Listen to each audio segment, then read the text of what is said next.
Est-ce que tu as déjà entendu parler de ce tissu africain tellement méticuleux qu'il est presque impossible à copier même avec les machines modernes? Allez, laisse-moi te raconter son histoire. Ce mois-ci, on part en Casamance, cette région luxuriante du Sénégal entre mangroves, rivières et villages de tisserands, pour découvrir l'un des tissages les plus raffinés d'Afrique de l'Ouest, le mandjak. Avant de te parler de ce tissage, laisse-moi te parler du peuple qui l'a fait naître, les mandjaks qui ont beaucoup bougé au fil des siècles puisque leurs migrations les ont conduits de Guinée-Bissau jusqu'aux rives du Sénégal, en passant par la Gambie, la Casamance et même une partie du Cap-Vert. Résultat, leur culture textile s'est donc implantée dans plusieurs régions en faisant du tissage une véritable civilisation du fil. Dans les ateliers traditionnels, les hommes tissent et les femmes filent le coton.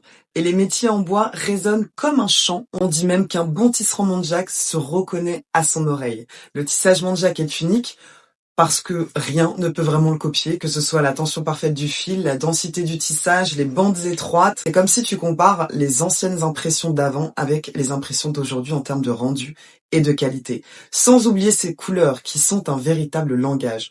Le rouge pour la vitalité, le noir pour la protection, le blanc pour la paix, le jaune pour la noblesse et le bleu que tu as pu découvrir dans la capsule Teranga qui est un véritable symbole de sérénité. On dit même chez les tisserands que le mandjak est un langage et que les couleurs en sont la grammaire. D'ailleurs, dans certaines familles, un tissu neuf devait même être béni avant d'être porté pour ouvrir le chemin à son futur propriétaire. Donc, le mandjak n'est pas juste un tissu, c'est un art indomptable et une mémoire qui se tisse, se porte et se transmet.